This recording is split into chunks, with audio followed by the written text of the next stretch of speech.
الحمد لله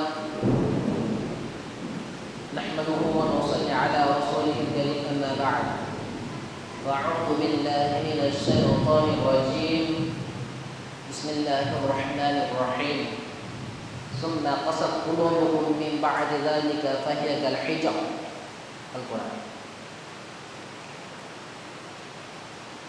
وقال النبي صلى الله عليه وسلم خيركم من تعلم القرآن وعلمه. প্রশংসা মহান রব্বুল আলামিনের জন্য, যে মহান রব্বুল আলামিন রহমান, দয়ালু, ক্ষমাশীল, যে রব্বুল আলামিন আমাদেরকে সুস্থ অবস্থায় মসজিদে উপস্থিত করিয়েছেন কিছু শ্রবণ করার জন্য। সেই মহান রব্বুল আলামিনের প্রশংসা করে আমরা সকলে ছোট্ট বাক্যের দ্বারা বলি আলহামদুলিল্লাহ। তারপরে বলে জানাবে মুহাম্মদ রাসূলুল্লাহ সাল্লাল্লাহু আলাইহি ওয়াসাল্লামের উপর সকল সহস্র দরুদ এবং সালাম বর্ষিত হোক। আমরা সকলে বলি আল্লাহুম্মা সাল্লি আলাইহি আল্লাহুম্মা বারিক আল্লাহুম্মা আমিন। সম্মানীয় উপস্থিতি, আজ জুমার দিন, সাপ্তাহিক একটি ঈদের দিন। সাপ্তাহিক একটি ঈদের দিন বলা যায়, কেননা 7 দিনের সেরা দিন হল এই জুমার দিন। আমরা মুসলমান হিসেবে, আমরা দিনী ভাই হিসেবে আল্লাহ রাব্বুল আলামিনের প্রতি আমাদের, আল্লাহ রাব্বুল আলামিনের দয়া আমাদের প্রতি, আল্লাহ রাব্বুল আলামিন আমাদের জন্য পৃথিবীকে শস্য শ্যামল বানিয়েছে এবং মনুষ্য জাতির জন্য পৃথিবীর যত প্রকার মাখলুক রয়েছে সকলের জন্য আল্লাহ রাব্বুল আলামিন থাকা খাওয়ার ব্যবস্থা সব কিছু তিনি দান করছেন। সেই মহান রব্বুল আলামিনের জমিনে আমরা থাকি, আমরা চলাচল করি, আল্লাহ রাব্বুল আলামিনের দেওয়া রহম আমরা অনুভব করি, আল্লাহ রাব্বুল আলামিনের অনুগ্রহ আমাদের প্রতি। তো আমাদেরও কিছু করণীয় রয়েছে রব্বুল আলামিনের প্রতি। সর্বপ্রথম করণীয় হলো আমরা খালাকুল জিন্নাত ওয়াল ইনসা লিয়াবুদুন। সর্বপ্রথম আল্লাহ রাব্বুল আলামিনের প্রতি আমাদের যে হক, সেটা হলো কি করা? ইবাদত করা। ইবাদতের অনেক মাধ্যম রয়েছে, সালাতের মাধ্যমে, দান সদকার মাধ্যমে, তাসবিহের মাধ্যমে, আল্লাহ রাব্বুল আলামিনের সঙ্গে জ্ঞাপনার্থের মাধ্যমে, অনেক রকম প্রক্রিয়া রয়েছে। তার মাধ্যমে আল্লাহ রাব্বুল আলামিনের আমরা কি করি? উপাসনা করি, আরাধনা করি। এটা সর্বপ্রথম আমাদের জন্য করণীয়। সর্বপ্রথম করণীয় যেটাই, সেটা হলো ইবাদত করা। আল্লাহ রাব্বুল আলামিন যে উদ্দেশ্যে আমাদেরকে সৃষ্টি করেছেন। আজ যে বিষয় উপস্থাপন করব, সে বিষয়টি হলো ভুল রাস্তা জানার পরেও ফিরে না আসার কারণ। মনে করেন পাপ জানি, এটা ভুল, এটা গুনাহ, জাহান্নামের রাস্তা, এটা আমরা জানি, অন্তরে বিশ্বাস করি, তারপরেও আমরা ফিরে আসি না। তার কিছু কিছু মূল কারণ রয়েছে, সেগুলো আমরা শ্রবণ করব। তো আল্লাহ রাব্বুল আলামিন তেনার রহম, এই ধরনের বৃষ্টি হচ্ছে, এটা হলো আল্লাহ রাব্বুল আলামিনের রহম। আমাদের করণীয় কি? শুকরিয়া জ্ঞাপন করা। তো যে বিষয়, যে মানুষ ভুল জানার পরেও ফিরে না আসার মূল কারণ, সর্বপ্রথম কারণ হলো অহংকার। সর্বথেকে শীর্ষে রয়েছে এই অহংকার। অহংকার এটা হলো কিবর, এটা হলো সবথেকে কবিরা গুনাহ, একটা অহংকার। যে মানুষ যখন অহংকার করে, তখন মানুষ সবকিছু হারিয়ে ফেলে, নিজের হেদায়েত জ্ঞান হারিয়ে ফেলে, নিজের বিবেকের যে শক্তি সেটাও হারিয়ে ফেলে। মানুষ অহংকারের মধ্যে নিমজ্জিত থাকে, কোনটা সঠিক কোনটা বেঠিক, ন্যায় পরায়ণতা কিছুই তার জ্ঞান থাকে না। অহংকার। আল্লাহ রাব্বুল আলামিন কোরআন মাজিদের মধ্যে বলেন, ইন্নাল্লাহা লা ইউহিব্বু কুল্লা মুখতালিন ফাখুর, সূরা লুকমান 18 নম্বর আয়াত। যে আল্লাহ রাব্বুল আলামিন অহংকারকারী এবং আত্মগর্বিতদের পছন্দ করেন না। অহংকার করে, নিজে নিজে অহংকার করে যে আমি বিশাল একটা অহংকারী, আর কি আত্মগর্বিত, যে নিজে নিজে অন্তরে বিশাল গর্ববোধ করে যে কি, যে আমি না থাকলে এই কাজটা হতো না, আমি ওখানে না গেলে ওই ভাই অসুস্থ ছিল, সুস্থ হতো না, আমি তাকে কিছু উপার্জন না করে দিলে, কিছু সাহায্য না করলে সে খেতে পারতো না, সে অনাহারের দিন কাটাতো। এই যে একটা অন্তরের মধ্যে যে একটা ভাবনা প্রকাশ করা, একটা অন্তরে অহংকার করা, এটা হলো একটা কিবর, একটা গোনা, বড় গোনা। তো আমাদের মধ্যে যখন এই অহংকার চলে আসে, তখন সঠিক কোনটা বেঠিক কোনটা আমরা নির্ণয় করতে পারি না। তো আমাদের মাঝ থেকে এই অহংকার বিতাড়িত করতে হবে। তারপরে আল্লাহ রাসূল সাল্লাল্লাহু আলাইহি ওয়াসাল্লাম অহংকারদের ব্যাপারে কি বলেছেন? লা ইয়াদখুলুল জান্নাতা মান কানা ফি কলবিহি মিসলাহু যাররাতিন মিন কিবর, যে যার অন্তরে অণু পরিমাণ অহংকার থাকবে, যার অন্তরে অণু পরিমাণ, অণু মানে হলো শস্যের দানা পরিমাণ, অণু পরিমাণ কি থাকবে, অহংকার থাকবে, সে জান্নাতে প্রবেশ করতে পারবে না। মনে করেন সালাত আদায় করছি, আমি 5 ওয়াক্ত সালাত আদায় করি, রমজান মাসে সিয়াম পালন করি, আরও ইসলামিক যে ফরজ বিধানগুলো রয়েছে সেগুলো আমি পালন করি, তারপরেও আমার অন্তরের মধ্যে অহংকার রয়ে গিয়েছে, তাহলে আমার জন্য জান্নাতে যাওয়া অনেকটাই কঠিন হয়ে দাঁড়াবে। সর্বপ্রথম অন্তরের অহংকার, সর্বপ্রথম অন্তরের অহংকার কি করতে হবে, দূরীভূত করতে হবে। তারপরে ইসলামিক যত রীতিনীতি রয়েছে, যত ফরজ বিধানগুলো রয়েছে সেগুলো মানব, একটা অন্তরে একটা প্রশান্তি লাভ হবে, একটা আত্মা তৃপ্তি হবে। অহংকার থাকলে কিছুই হবে না। তো আল্লাহ রাসূল সাল্লাল্লাহু আলাইহি ওয়াসাল্লাম কি বলেন? যার অন্তরে অণু পরিমাণ অহংকার রয়েছে সে ব্যক্তি জান্নাতে প্রবেশ করবে না। তো আমাদের অন্তর থেকে কি করতে হবে? অহংকার বাইর করে দিতে হবে। দ্বিতীয় কারণ হলো অন্তর কঠিন হয়ে যাওয়া, অন্তর শক্ত হয়ে যাওয়া। মনে করেন কোরআনের আয়াত শ্রবণ করছি, কিন্তু অন্তরের মধ্যে কিছু সৃষ্টি হচ্ছে না, কিছু অনুভব হচ্ছে না। মনে করেন গান শুনছি, গান শোনার পরে অন্তর প্রশান্তি লাভ করছে, আত্মা তৃপ্তি পাচ্ছে, মনের মধ্যে একটা ব্যাকুলতা সৃষ্টি হচ্ছে। এটা কারণ হলো অন্তর কঠিন হয়ে গিয়েছে, অন্তর কলুষিত হয়ে গিয়েছে, অন্তর কালো হয়ে গিয়েছে। তো সর্বপ্রথম কি করতে হবে? অন্তরের যে কঠিনতা, অন্তরের যে কলুষিত, সেটাকে দূরীভূত করতে হবে। কোরআনের আয়াত শুনলে মনের মধ্যে একটা আত্মা শান্তি লাভ করে, সেটা যখন হবে না, তখন এটা বুঝে নিতে হবে যে আমার অন্তর কলুষিত হয়ে গিয়েছে, নোংরা হয়ে গিয়েছে। অন্তরকে পরিশুদ্ধ করতে হবে বিল মাই, পানি দ্বারা, ওয়াসাইল দ্বারা, শিশির দ্বারা, বরফ দ্বারা। আমরা প্রত্যেক সালাতে আমরা দোয়া ইস্তিগফার পড়ি, সেখানে লেখা আছে যে দোয়া ইস্তিগফারের মধ্যে রয়েছে কি, আল্লাহ তুমি আমার অন্তরের কলুষিতকে দূরীভূত করে দাও। কিসের দ্বারা? বিল মাই, পানি দ্বারা, ওয়াসাইল শিশির দ্বারা, আর বারাদ মানে হলো ঠান্ডা পানির দ্বারা, শীতল পানির দ্বারা তুমি আমার অন্তরের কলুষিতকে দূরীভূত করে দাও। সালাত আদায় না করলে তো দোয়া করতে পারবো না, অন্তরের কলুষিত দূর করতে পারবো না, অন্তর কঠিন হয়ে যাবে। সর্বপ্রথম কি করতে হবে? আমাদের অহংকার দূর করতে হবে, সালাত আদায় করতে হবে, দোয়া করতে করতে আস্তে আস্তে ইসলামের রাস্তায় আস্তে আস্তে কোরআন যখন তেলাওয়াত করব, হাদিস যখন শ্রবণ করব, সঠিক কথা যখন শ্রবণ করব, তখন অন্তরের কলুষিত অটোমেটিকলি দূর হয়ে যাবে। তারপরে আল্লাহ রাব্বুল আলামিন কোরআন মাজিদের মধ্যে কি বলেন অন্তরের বিষয়ে? সুম্মা কাসাত কুলুবুকুম মিন বা'দি যালিকা ফাহিয়া কাল হিজার, অতঃপর তাদের হৃদয় পাথরের মতো কঠিন হয়ে যায়, কঠিন হয়ে গেল।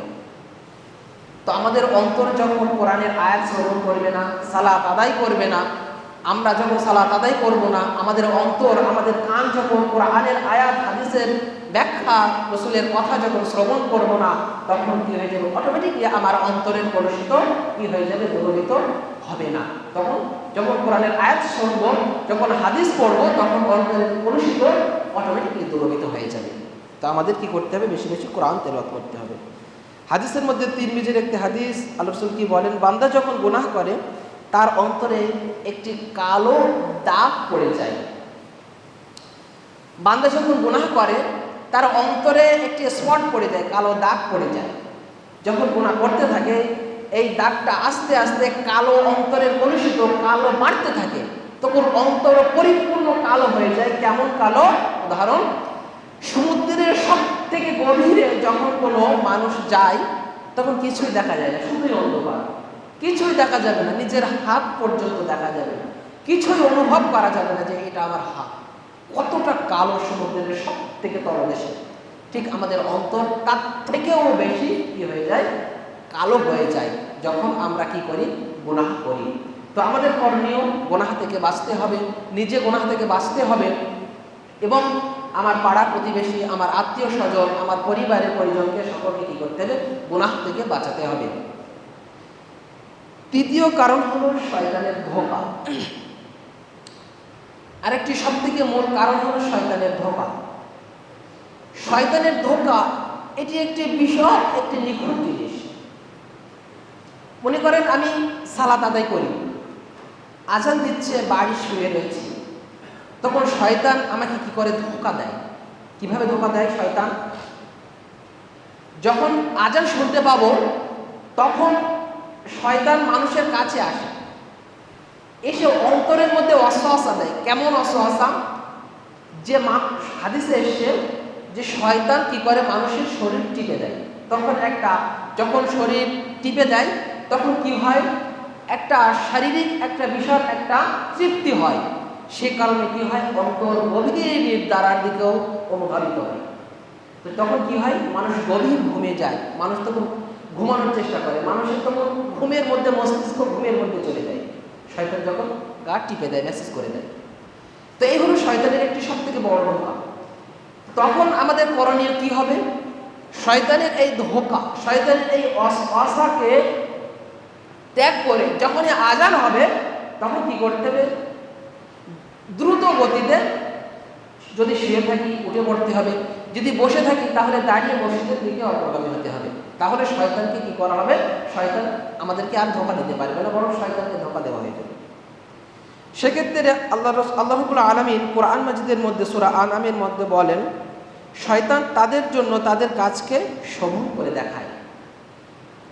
মনে করেন শয়তান একটি কাজ, খারাপ কাজ দেখাবে, দেখানোর পরে শয়তান বলবে এটাই তোমার জন্য শোভনীয়, এটাই তোমার জন্য করণীয়, এটাই তোমার জন্য ভালো কাজ।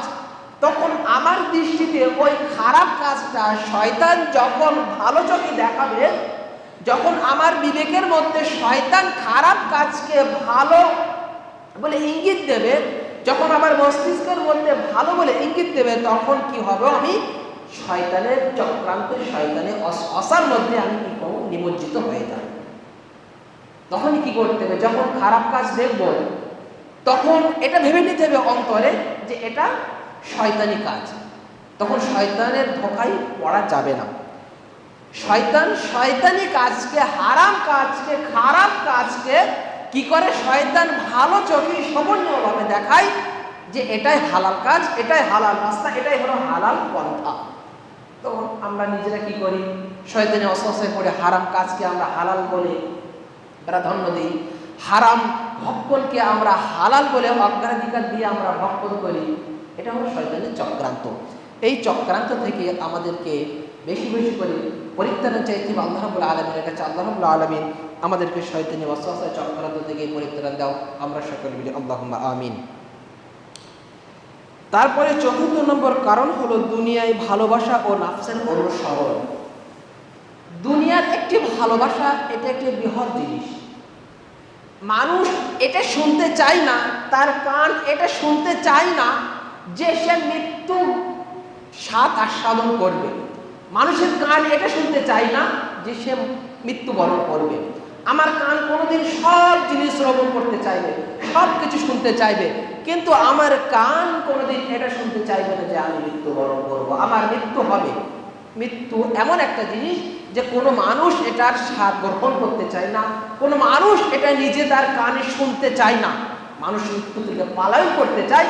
তার সব থেকে অন্যতম কারণ হলো, সব থেকে বৃহৎ কারণ হলো দুনিয়ার ভালোবাসা। দুনিয়ার ভালোবাসা যখন মানুষের মাঝে থেকে যায়, দুনিয়ার ভালোবাসার প্রতি মানুষ যখন আকৃষ্ট হয়ে যায়, তখন মানুষ মৃত্যুকে ভুলে যায়। মৃত্যুর শব্দটা মানুষ কানে শুনতে চায় না। সে মনে করেন মুত্তাকি হোক, পরেজগার হোক, সে মনে করেন যে কোনো ব্যক্তিত্বের মানুষ হোক না কেন, সে মনে করেন যে কোনো ধর্মাবলম্বী মানুষ হোক না কেন, সে এটা শুনতে চায় না যে সে মৃত্যুবরণ করবে, সে মৃত্যুগ্রহণ করবে, এটা সে শুনতে চায় না। তার কারণ দুনিয়ার ভালোবাসা, দুনিয়ার ভালোবাসায় মানুষ কি হয়ে যায়, মানুষ মোহে পড়ে যায়। চতুর্থ নম্বর কারণ দুনিয়ার ভালোবাসা এবং নাফসের অনুসরণ, অন্তরের অনুসরণ। মানুষ অন্তরের অনুসরণ করে কেমন? মনে করেন আজান শুনতে পেলাম, মানুষের অন্তর চাইছে, শয়তান তো অসওয়াসা দিয়ে রেখেছে, শয়তান চাচ্ছে সালাতটা পরে আদায় করে নেব, এখন সালাত আদায় হচ্ছে, পারি সালাত আদায় করে নেব। এই যে শয়তানি অসওয়াসা যখন মানুষের অন্তরে চলে আসে, তখন সে আর কি সালাতের জন্য আসে না, সে কি হয়, শয়তানি অসওয়াসায় পড়ে যায় এবং সে নিজের নাফস, নিজের আত্মাকে অনুসরণ করে, সে আর শয়তানি অসওয়াসার মধ্যে নিমজ্জিত থেকে যায়, সে আর ভালো রাস্তায় ফিরে আসতে পারে না। তো নাফসের অনুসরণ করা যাবে না। আত্মা নাফস যেটা বলবে তার বিরুদ্ধে সেটাই করতে হবে। নাফস যেটা বলবে সেটা হলো শয়তানি কর্ম। নাফস যে কুমন্ত্রণা দেবে সেটা হলো শয়তানি চক্রান্ত, শয়তানি ষড়যন্ত্র। সেই ষড়যন্ত্র থেকে কি করতে হবে, নিজেকে বাঁচাতে হবে। দুনিয়ার ভালোবাসা থেকে নিজেকে, দুনিয়ার ভালোবাসার মধ্যে নিমজ্জিত হলে হবে না এবং নাফসের অনুসরণ অনুকরণ করলে হবে না, এটাই কোনো শয়তানি কর্ম। হারাম অভ্যাস ছাড়তে কষ্ট লাগে। যখন মানুষ দুনিয়ার ভালোবাসায় পড়ে যায় এবং অন্তরের শয়তানি চক্রান্ত কথা যখন সে শোনে, তখন সে যে হারাম অভ্যাসের মধ্যে যখন সে থাকে সেটা ছাড়তে চায় না। মনে করেন একজন ব্যক্তি নেশা জাতীয় দ্রব্য পান করে, মনে করেন সে যে কোনো নেশা হোক না কেন, মনে করেন সে নেশা জাতীয় দ্রব্য পান করে, যখন সে শোনে এই নেশা জাতীয় দ্রব্য পান করার ফলে তার শরীর জান্নাতে প্রবেশ করবে না, যে শরীরে হারাম থাকবে সেই শরীর জাহান্নামে প্রবেশ করবে, যখন সে এই কথা শুনবে, শোনার পরে তার অন্তরের মধ্যে ভালো রাস্তায় ফিরে আসার চেষ্টা করবে। তাহলে তো নেশাপান করা যাবে না, নেশাপান করলে আমি তো জান্নাতে প্রবেশ করতে পারবো না, যে শরীরে নেশা থাকবে সেই শরীর জাহান্নামে প্রবেশ করবে। তখন তার অন্তরের মধ্যে একটা ব্যাকুলতা কাজ করে, তার অন্তরের মধ্যে ভালো রাস্তায় ফিরে আসার জন্য একটা ব্যাকুলতা কাজ করে। তখন শয়তান কি করে, তাকে ওয়াসওয়াসা দেয়, তখন সে সেই চক্রান্তের মধ্যে পড়ে যায় এবং যে হারাম অভ্যাসের মধ্যে থাকে, যে খারাপ গুণগানের মধ্যে সে যখন থাকে, সে খারাপ অভ্যাস থেকে বাইর হতে তার অন্তরে কষ্ট লাগে, সে বাইর হতে পারে না। সে বলে আর একটা দিন খাই, কাল থেকে সালাত আদায় করব, হারাম কাজ কাল থেকে পরিপূর্ণরূপে ছেড়ে দেবো, কিন্তু সে কাল আর হয়ে আসে না, সে কাল হয়ে আসে মৃত্যুবরণ। এই করতে করতে সে কি হয়, মৃত্যুবরণ করেছে। কাল ছাড়বো, কাল সালাত আদায় করবো, কাল আমি ভালো রাস্তায় ফিরে আসবো, কাল থেকে আমি আর নেশা জাতীয় দ্রব্য পান করবো না, কেননা আমি সালাত আদায় করি, সালাত আদায় করে আমি নেশা জাতীয় দ্রব্য পান করবো না। সে ভালো রাস্তায় ফিরে আসবো বলে অঙ্গীকার করে, নিজের অন্তরে সে অঙ্গীকার করে, অঙ্গীকার করার পরে সে কাল আর হয়ে আসে না, সে কালটা হয়ে আসে মৃত্যুবরণ। সম্পূর্ণ উপস্থিতি, আমরা যারা নেশা জাতীয় দ্রব্য পান করি, আমরা যারা খারাপ কর্মের মধ্যে এখনো যারা অভ্যস্ত রয়েছে, আমরা এই খারাপ অভ্যস্ত থেকে আমাদেরকে আল্লাহ রাব্বুল আলামিনের কাছে আমাদেরকে পরিত্রাণ চাইতে হবে। আল্লাহ, আমরা যারা এখনো পর্যন্ত খারাপ কর্মের মধ্যে নিমজ্জিত রয়েছে, যারা এখনো খারাপ অভ্যাসের মধ্যে লিপ্ত রয়েছি, আল্লাহ এই খারাপ অভ্যাস ছাড়তে আমাদের কষ্ট হচ্ছে, আল্লাহ তুমি আমাদেরকে এই খারাপ অভ্যাস থেকে তুমি খারাপ অভ্যাস ছাড়া তৌফিক দান করো, আমরা সকলে মিলে আল্লাহুম্মা আমিন। তো মানুষ যখন অন্তর কলুষিত হয়ে যায়, শয়তানি ওয়াসওয়াসার মধ্যে পড়ে যায়, দুনিয়াবি ভালোবাসায় পড়ে যায়, তখন যে খারাপ অভ্যাস থেকে যায়, খারাপ অভ্যাস থেকে যে কি হয় না, নিজেকে ছাড়িয়ে নিতে পারে না, অভ্যাস ছাড়াতে কষ্ট লাগে, তাই মানুষ ভুল জেনেও ফিরে আসে না। মানুষ জানে এটা ভুল, মানুষ জানে এই রাস্তাটা হারাম রাস্তা, মানুষ জানে এই নেশা জাতীয় দ্রব্য এটা হারাম, মানুষ জানে এই কর্মটা আমাকে জাহান্নামের দিকে নিয়ে যাবে, মানুষ জানে এই কর্মটা আমাকে জান্নাত থেকে বিরত রাখবে, মানুষ জানে এই কর্মটা আমার জন্য ইহকালে খারাপ, মানুষ জানে নেশা জাতীয় দ্রব্য পান করলে ক্ষতি হয়, বিশেষ করে বিড়ি খেলে মনে করেন শরীরের মধ্যে লিভার ফুসফুসের মধ্যে অনেক কষ্ট হয়, আরও আনুষঙ্গিক অনেক কিছু রয়েছে, অনেক নেশা জাতীয় দ্রব্য রয়েছে। খৈনি খেলে মনে করেন দাঁতে এখানে ক্যান্সার হয়, মনে করেন জর্দা খেলে দাঁতের এখানে ক্যান্সার হয়, এগুলো মানুষ সব কিছু জানে। সিগারেটের গায়ে লেখা থাকে যে এই নেশা জাতীয় দ্রব্য, এই সিগারেট খাওয়া স্বাস্থ্যের জন্য ক্ষতিকারক, সিগারেটের গায়ে লেখা থাকে। খৈনির গায়ে লেখা থাকে মনে করেন একটা মানুষের গালের মধ্যে ক্যান্সার হয়েছে, সেই ক্যান্সারের ছবিটা ফটো করে খৈনির গায়ে লেখা আছে, মানুষ জানে এটা যেটা খেলে ক্ষতি হয়, তারপরে মানুষ খায়, মানুষ তারপরেও খায়।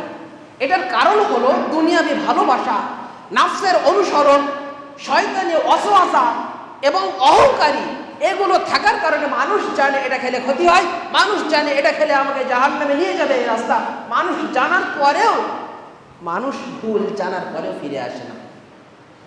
এইগুলো হলো তার মূল কারণ। আল্লাহ রাব্বুল আলামিনের কাছে দোয়া করি, আল্লাহ আমরা যারা এখনো পর্যন্ত নেশা জাতীয় দ্রব্যের মধ্যে নিমজ্জিত রয়েছে, লিপ্ত রয়েছি, আল্লাহ তুমি আমাদেরকে নেশা জাতীয় দ্রব্য ছাড়ার তৌফিক দান করো। আমরা সকলে মিলে আল্লাহুম্মা আমিন। আল্লাহ রাব্বুল আলামিন কোরআন মাজিদে সূরা জাসিয়ার মধ্যে বলেন, তুমি কি তাকে দেখেছো যে তার নাফসকে নিজেই ইলাহ বানিয়ে নিয়েছে? নিজের নাফসকে নিজে ইলাহ বানিয়ে নিয়েছে। ইলাহ মানে কি? নিজের নাফস যেটা বলবে সেটাই করবে, নিজের নাফস যখন যেটা মন চাইবে তখন সেটাই করবে, নিজের নাফস যখন যেটা খেতে মন চাইবে তখন সেটা খাবে, নিজের নাফস যখন যেই দিকে যেতে চাইবে, যে হারাম রাস্তার দিকে যেতে চাইবে, নিজের নাফস যে খারাপ রাস্তার দিকে যেতে চাইবে, নিজে তখন কি হবো সেই রাস্তার দিকেই যাওয়া। এর নামই হলো কি? নাফসের অনুসরণ। এর নামই হলো কি? নাফসকে ইলাহ বানিয়ে নেওয়া। মনে করেন আল্লাহ রাব্বুল আলামিন যেটা বলেছেন, আল্লাহ রাব্বুল আলামিন সুদ, ঘুষ, নেশা জাতীয় দ্রব্য সব কিছু হারাম করে দিয়েছেন। আল্লাহ রাব্বুল আলামিন ৫ ওয়াক্ত সালাত আদায় করতে বলেছেন। আল্লাহ রাব্বুল আলামিন বলেছেন এটা করলে তুমি জান্নাতে যাবে, এটা করলে জাহান্নামে যাবে।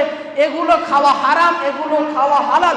সব কিছু জানার পরেও অন্তরে যেটা চাইবে সেটা খাই, অন্তরে যেটা বলবে সেটা করি, অন্তরে যেদিকে যেতে চাইবে সেদিকে যাওয়ার নামই হলো আল্লাহ রাব্বুল আলামিনকে ইলাহ না মেনে নিজের অন্তরকে, নিজের নাফসকে ইলাহ বানিয়ে নেওয়ার নামই হলো কি?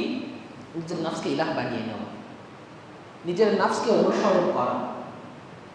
এ থেকে আমাদেরকে পরিত্রাণ চাইতে আল্লাহ রাব্বুল আলামিন আমাদেরকে পরিত্রাণ দান করে। আমরা সকলে মিলে আল্লাহুম্মা আমিন। ৫ম নম্বর কারণ হলো আল্লাহর শাস্তিকে তুচ্ছ মনে করা। আল্লাহ রাব্বুল আলামিন সূরা আরাফের মধ্যে বলেন, তারা কি আল্লাহর শাস্তি থেকে নির্ভর হয়ে গেছে? যে তারা কি এটা মনে করে যে আল্লাহ রাব্বুল আলামিন শাস্তি আমাদেরকে দেবে না? মানুষ কি এটা মনে করে কিয়ামতের দিন আল্লাহ রাব্বুল আলামিন আমাদেরকে ছেড়ে দেবে? আমরা যারা দুনিয়ায় হারামের প্রতি, খারাপের প্রতি নিমজ্জিত রয়েছি, লিপ্ত রয়েছি, কিয়ামতের ময়দানে আল্লাহ রাব্বুল আলামিনের সামনে গেলে আমাদেরকে সবকিছু ক্ষমা করে দেবে, এটা নয়।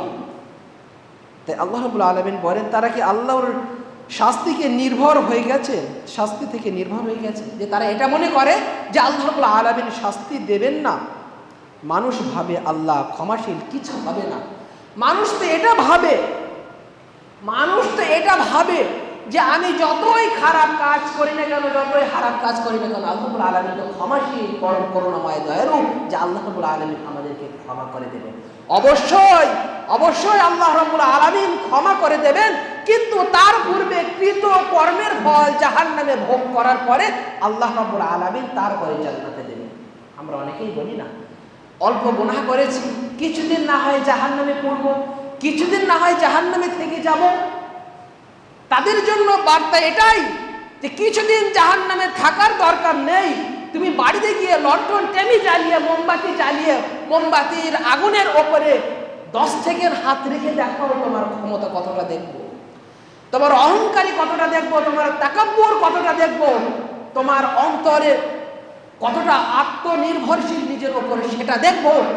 যে তুমি 10 সেকেন্ড একটা আগুনের ওপরে নিজের হাতকে রেখে দেখাও, তোমার ক্ষমতা কতটা দেখবো। তাহলে তুমি জাহান্নামে থাকার, জাহান্নামের শাস্তি নিজের শরীরে উপভোগ করবে, কিন্তু কষ্ট হবে না, তুমি তখন সেই যোগ্য হবে। জাহান্নাম কতই না কঠিন। দুনিয়ার আগুনের থেকে 70 গুণ বেশি প্রজ্বলমান আগুন সেই জাহান্নামের আগুন। আল্লাহ রাব্বুল আলামিন বলেন সূরা আরাফে, তারা কি আল্লাহর শাস্তি থেকে নির্ভর হয়ে গেছে? তারা কি এটা মনে করে যে আল্লাহ রাব্বুল আলামিন আমাদেরকে শাস্তি দেবেন না, আল্লাহ রাব্বুল আলামিন তো ক্ষমা করেন, আমাদেরকে সব কিছু ক্ষমা করে দেবেন? সম্মানীয় উপস্থিতি, 6 নম্বর কারণ হলো মৃত্যু থেকে ভুলে থাকা। মানুষ মৃত্যুর কথা স্মরণ না করলে তওবা তাগিদ আসে না। যে মানুষ যখন মৃত্যুর কথা স্মরণ না করে, যখন কোনো মানুষ মারা যায়, আমরা যখন মাইয়াতের বাড়িতে জানাজা করতে যাই, জানাজার সালাত আদায় করতে যাই এবং দাফন করতে যাই, তখন আমাদের মাঝে তখন মৃত্যুর একটা অনুভব, মৃত্যুর যে একটা কষ্ট, মৃত্যুর পরে কি হবে, দুনিয়ার ভালোবাসা আমরা তখনই ভুলে যাই, আমরা তখনই আল্লাহ রাব্বুল আলামিনের কাছে তওবা করে নেই যখন মানুষ মারা যায়। কেন? তখনই তো মৃত্যুর কথা স্মরণ আসে, তাছাড়া তো মৃত্যুর কথা কোনোদিন স্মরণ আসে না। কোনোদিন কি ভাবি এটা যে আমি মৃত্যুবরণ করবো? আমার দুনিয়ায় এত ছোটোছুটি, আমি দুনিয়ায় এত চলাফেরা করি, এত খরচ করি, আমি দুনিয়ায় এত ঘোরাফেরা করি, আমি দুনিয়ায় কত কিছু করি, সারাদিন আমি নিজের জন্য ব্যয় করি, পরিবারের জন্য ব্যয় করি, কিন্তু আল্লাহ রাব্বুল আলামিনের জন্য সারাদিন আমি কিছু সময় ব্যয় করি না। আমার মরণের পরে কি হবে এটা আমার স্মরণ আসে না। স্মরণ আসে কোন দিন? যখন কোন মানুষ মারা যায়, তখন কি হয়, মৃত্যুর কথা স্মরণ আসে, তখনই আমরা আল্লাহ রাব্বুল আলামিনের কাছে কি করি? তওবা ইস্তেগফার করি। তাছাড়া আমাদের মৃত্যুর কথা স্মরণ আসে না। আল্লাহ রাসূল সাল্লাল্লাহু আলাইহি ওয়াসাল্লাম তিরমিজি হাদিসের মধ্যে বলেন, তোমরা বেশি বেশি স্মরণ করো সুখ ধ্বংসকারী বস্তু। সুখ ধ্বংসকারী বস্তু, মনে করেন দুনিয়ায় আমি অনেক সুখে রয়েছি, একটি কথা, একটি বাক্য যখন আমার মাথায় আসবে, একটি কথা যখন আমার অন্তরে স্মরণ আসবে, সেই কথাটা কি? মৃত্যু। এই মৃত্যুর কথা যখন আমি স্মরণ করব, তখন আমার দুনিয়ার সুখ, দুনিয়ার ভালোবাসা, আমার দুনিয়ায় মোহে পড়া সব কিছু কি হয়ে যায়? সব কিছু ধ্বংস হয়ে যায় যখন মৃত্যুর কথা স্মরণ আসে। তো বেশি বেশি মৃত্যুর কথা স্মরণ করতে হবে। যখন বেশি বেশি মৃত্যুর কথা স্মরণ করব, তখন অন্তরের পরিশুদ্ধ দূরীভূত হবে, তখন অন্তরে চাইবে তওবা ইস্তেগফার, আল্লাহ রাব্বুল আলামিনের কাছে ক্ষমা চাইতে তখন অটোমেটিক্যালি চাইবে। তো মৃত্যুর কথা বেশি বেশি স্মরণ করতে হবে। 7 নম্বর কারণ হলো খারাপ সঙ্গ ত্যাগ করতে হবে। খারাপ সঙ্গ ত্যাগ করতে হবে। যখন খারাপ সঙ্গ ত্যাগ করব, তখন ভালো সঙ্গ অটোমেটিক্যালি তৈরি হয়ে যায় নিজের সাথে। যে সকল বন্ধুদের সাথে ঘুরলে মনে করেন আমি নেশা জাতীয় দ্রব্য ছাড়তে পারবো না, খারাপ কাজ ছাড়তে পারবো না, সে সকল বন্ধুর সাথে আমরা কি করব না? চলাচল করব না। আমরা ওই সকল বন্ধুর সাথে চলাচল করব যে সকল বন্ধু দিনের পথে রয়েছে, সালাত আদায় করে, ইসলামের প্রতি রয়েছে। যে সকল বন্ধুর সাথে চলাচল করলে ইহকাল সুখ হবে, পরকালে জান্নাতে যাব, সেই সকল বন্ধুদের সাথে আমাদেরকে কি করতে হবে? চলতে হবে। তারপরে দু একটি কারণ রয়েছে, মেন কারণগুলো শুধু বলবো। আত্ম অহংকার ও আত্মপক্ষ সমর্থন। মনে করেন অহংকার, প্রথমে তো বলেছি অহংকার করলে হবে না। অহংকার কে করবে? আল্লাহ রাব্বুল আলামিন অহংকার করবে। অহংকার শুধু একমাত্র একটাই, রব্বুল আলামিন করবে, আল্লাহ রাব্বুল আলামিন অহংকার করবে। দুনিয়ার কোনো মানুষের এটা ক্ষমতা নেই যে সে অহংকার করবে। শুধুমাত্র অহংকার করবে একজন, তিনি মহান রব্বুল আলামিন আল্লাহ। আর কি? অভ্যাসের শক্তি। মনে করেন কর্মের প্রতি অভ্যাস রয়েছে, সেই অভ্যাস, খারাপ অভ্যাস কি করতে হবে? ত্যাগ করতে হবে। আর কি করতে হবে? পরিবর্তনের ভয়। মনে করেন পরিবর্তন করতে হবে, নিজেকে শুধরে নিতে হবে। সব কিছুর পরে, এত কিছু শ্রবণ করার পরে কি করতে হবে? নিজেকে পরিবর্তন করে নিতে হবে। আর আমরা আরও অনেক ভুল করে থাকি, বিশেষ করে সামাজিক চাপে, বিশেষ করে পারিবারিক চাপে, বিশেষ করে আনুষঙ্গিক অনেক চাপে আমরা কি করি? ভুল করে থাকি। এই সকল চাপ থেকে নিজেকে কি করতে হবে? সরিয়ে নিয়ে আসতে হবে। মনে করেন আল্লাহ রাব্বুল আলামিন যেটা বলেছে সেটাই মানব, নবী সাল্লাল্লাহু আলাইহি ওয়াসাল্লাম যে আদেশ দিয়েছে সেটাই অনুসরণ করব, এটাই হলো মূল সমাধান।